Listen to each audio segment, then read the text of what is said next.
24th of October, amen? What a keynote. What a bunch of speakers that I know, our friends know, that came here with sort of an idea of actionable steps and be honest. Some of them I had never met before, and they brought the truth today. What an opportunity to connect in a strange way compared to the first 2 years of this conference. Appreciate y'all watching online.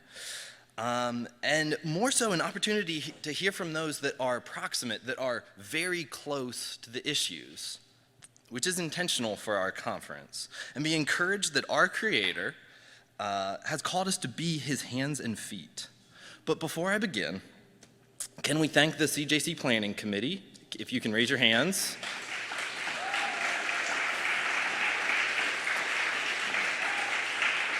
And one more time for our incredible speakers.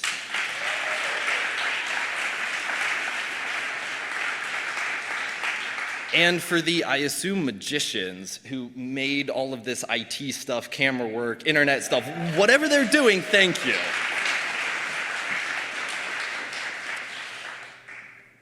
And one last person. I don't know if she knows that she should be expecting this, but the person who literally made this happen, Christine, my beautiful bride, thank you.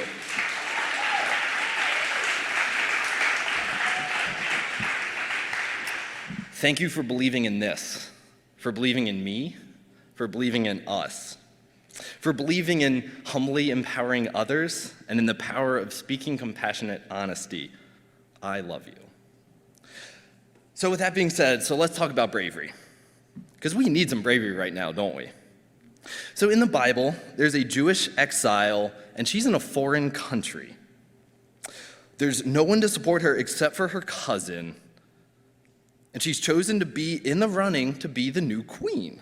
That's pretty cool. But to be herself, which is to say be Jewish, she has to hide that part of her, because being Jewish in this exiling king's court is scary. So she conceals that part of her and actually ends up on the throne as queen. Good job, Esther. But meanwhile, there's an evil man named Haman who's hatching a plan to kill all the Jews.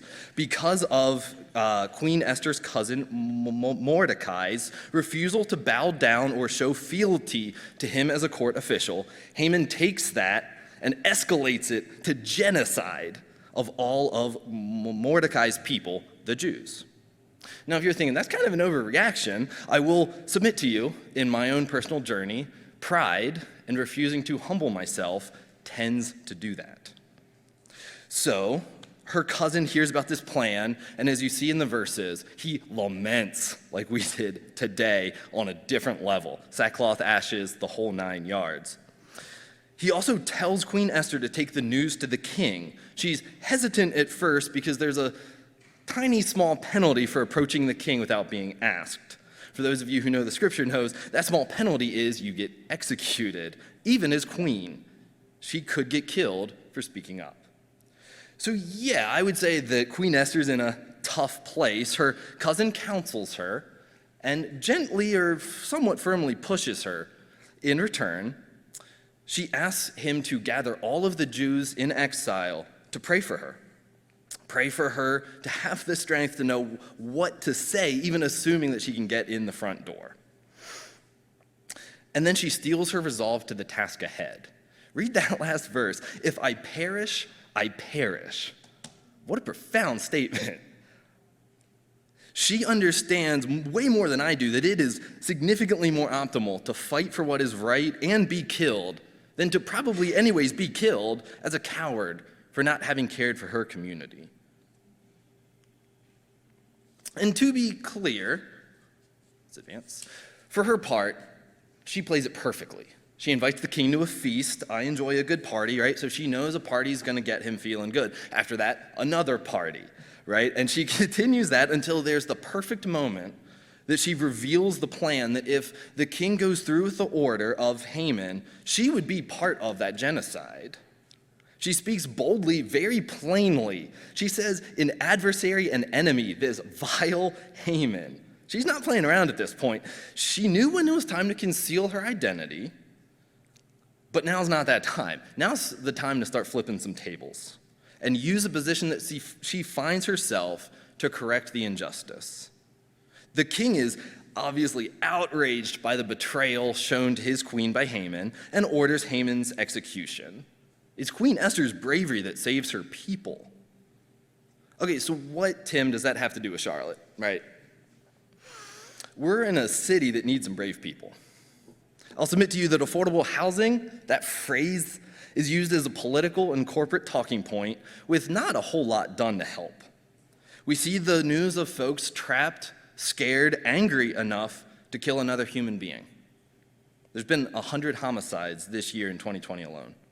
In a city where, and if I may be frank, policing continues to be full of spoiled apples on, frankly, a poisoned tree, we are left wondering if there's any civic, corporate, or faith leaders who will make the substantive changes needed to avoid another uprising.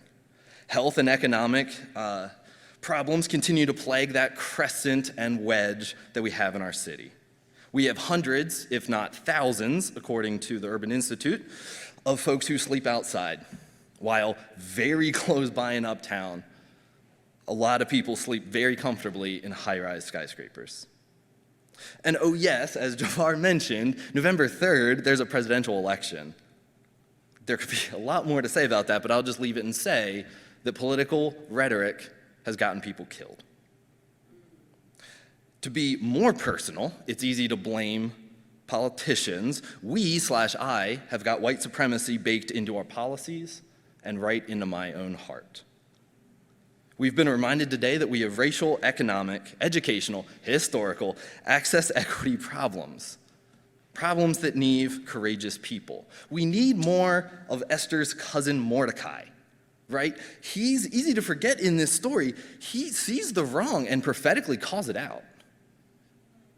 Those willing to speak up like him, but not just that. Instead of just calling it out into the void, he targets, empowers, and coaches Esther, who has the access. And then he's the prayer warrior who truly believes in the power of him serving the creator of the universe, who can, and I would say will, make transformative change happen because of the people that God has created. Thank you to those here and online who have been that person to me. I think of Kevin, a campus pastor who frankly loved me too much to stay quiet when I was in college, when I couldn't connect my theology to how I loved my neighbor. He was very patient with me. Or my parents here in the audience today who raised me to recognize that loving my neighbor, that's not an optional commandment. Or so many friends, the Griggs, Nasmus, and others who have quietly encouraged and supported me so that I could be more effective in this community. And when I want to quit, that's not optional, Tim. Y'all are there, many in this room, to gently, usually, sometimes firmly, push me back into the fray. Pause for a moment. Who's that person for you? Who's that mentor, that coach, that encourager who keeps you in the fight for justice? Perhaps more importantly, I would submit to you, who do you need to be that person for? But then, of course, we also need more Queen Esthers. Those who see the rooms that they have access to. Those who know how to play the game and move quietly, silently, building relationships and favor. And then when the time is right, pushing their chips all in. Being okay to risk everything, social position, money, maybe their life, to call out the evil hidden in the systems around them.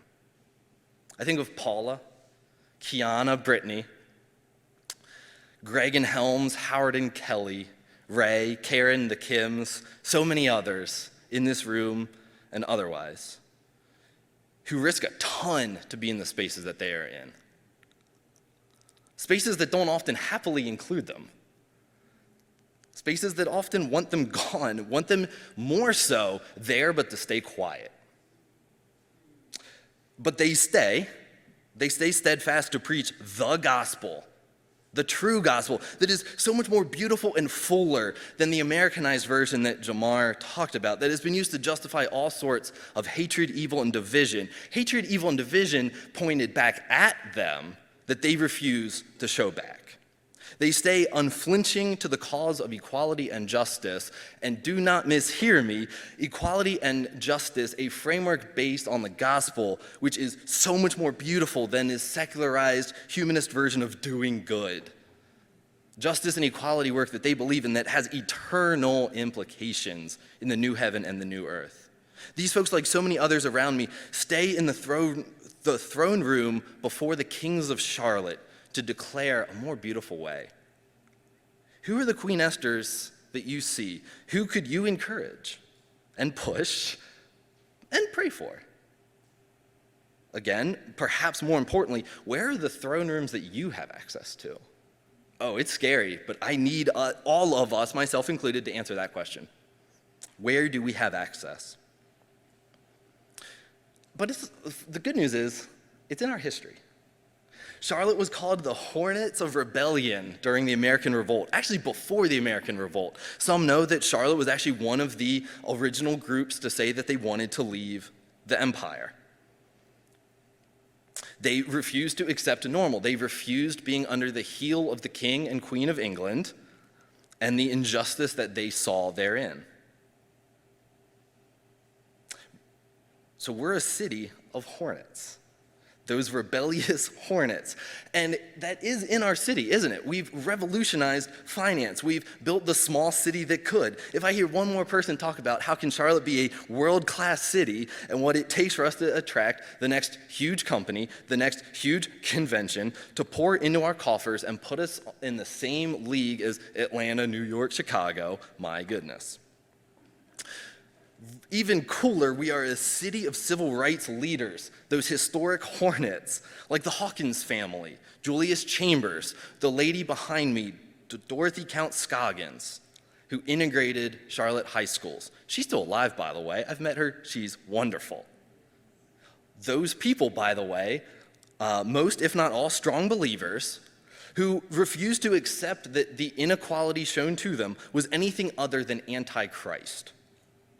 So what if we took that identity, right? This identity of these rebellious Scott Presbyterians who just show up in the middle of nowhere, supposedly nowhere, clinging to a strange land of the Catawba peoples, and transforming that colonized story, but taking that rebellious spirit, transforming that, and with that same never quit attitude, transform our churches, transform our friendships, maybe even transform ourselves.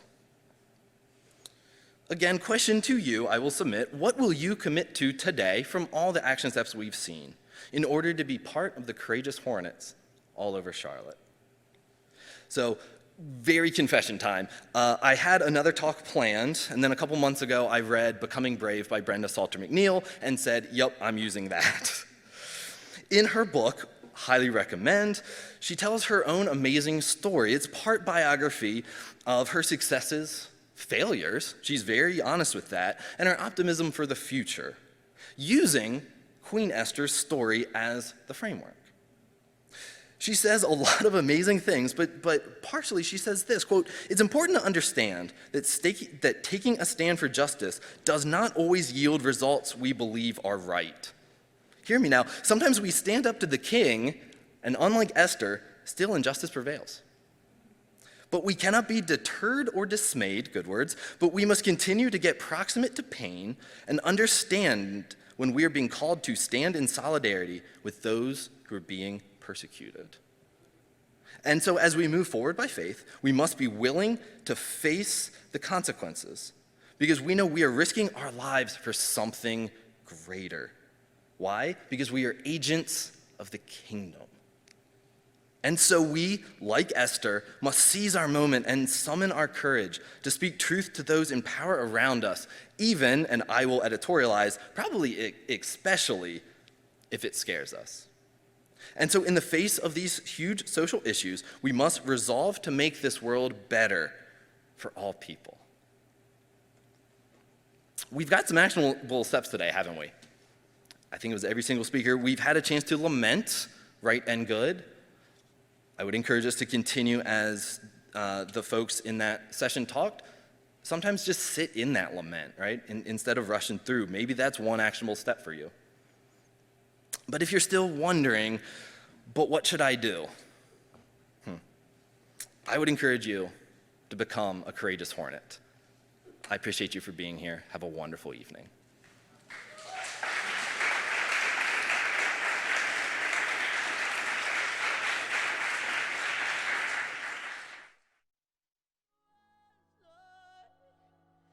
To your name we give glory, glory, Lord. Not to us, Lord, but to your name we give glory, glory, Lord. For the sake of your love, let your light shine down on us. For the sake of your love and your faithfulness, yeah. Oh, I was lost, yeah, but now I'm found, yeah. You pick me up, yeah, when I'm so down, yeah. You switched it up and shook the ground, yeah. You show me mercy, yeah, you got that good love. Hold up, wait a minute, what you thought I didn't know? Blessing coming by the second, faithful and available. I just wanna rise a little, you deserve it, all of me. Put that word all on my soul, giving you glory, all I know. Like, hold up, thinking about them days after working about a 20-hour week, picking up shoes. Hated it, but you know I pay my dues. Hated it, but you know I pay my dues, yeah. Gotta steward it well, from serving locally to serving globally, yeah. From a broke hoodlum to me break dancing in Jerusalem, yeah. Yeah, but now I'm found, yeah. You pick me up, yeah, when I'm so down, yeah. You switched it up and shook the ground, yeah. You show me mercy, yeah. You said I'm worth it. Now all I can do is thank you, 'cause you got that good love, yeah. Got me and my mama out the hood, love. No weapon formed against me up in my neighborhood, love. 'Cause you got that good love, yeah, you got that good love. Yeah. Home is broke with not a cent. Pocket full of dreams and lit. Watching all who profit, all who sight the white they got it, yeah. I remember winter days we had no heat. Sleeping in my jacket at my mama crib on Lafayette Street. Hold up. Now I got signed and leveled up on them. No, I'm not boasting, I just wanna flaunt them. Bought me a crib with a lake and a gate. Nah, I'm just kidding, but the future look great. Came a long way from that studio. The struggle's still real, but I'm Gucci though. To a 2-bedroom, me and Mark coolin', taking life in one night at a time. Yeah. But now I'm found, yeah. You pick me up, yeah, when I'm so down, yeah. You switched it up and shook the ground, yeah. You show me mercy, yeah. You said I'm worth it. Now all I can do is thank you, 'cause you got that good love, yeah. Got me and my mama out the hood, love. No weapon formed against me up in my neighborhood, love. 'Cause you got that good love, yeah, you got that good love.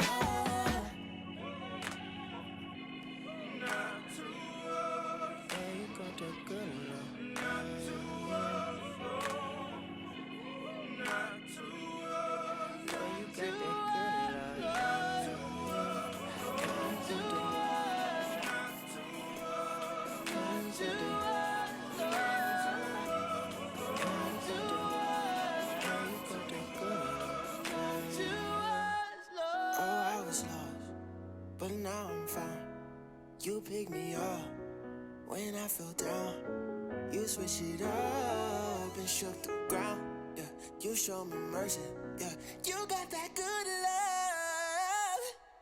All I can do is thank you, 'cause you got that good love. Yeah, got me and my mama out the hood, love. No weapon formed against me up in my neighborhood, love. 'Cause you got that good love. Yeah, you got that good love.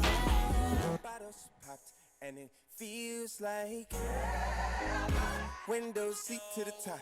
I wanna see my angel on my side. Man, it feels just like heaven. Feels like ooh, feel like Mike Jack went moonwalking, never came back. Prince met the king. Aaliyah sent 4 pages back. A Feeny with Pocky Never's ghetto. Paul Walker found it behind the pedal. And just like Nate Dogg, I pray the Lord that all my dogs go to heaven. Whether you working 9 to 5 or you trying to stay alive, home just sort of feels like heaven. Homie in the pen, got no ink in his pen. One collect call, feel like. Got a cap and gown or a veil in the gown. Mama hella proud, she said, feel Lord. They tryna sell you the cool, they tryna sell you these lies. They tryna sell you a song, I'm tryna sell you the sky, nigga. Bottles pop and it feel like window seat to the top. I wanna see my angels on my side. Man, it feel just like, feels like Muhammad Ali had a match made in heaven. David Bowie met the good Reverend.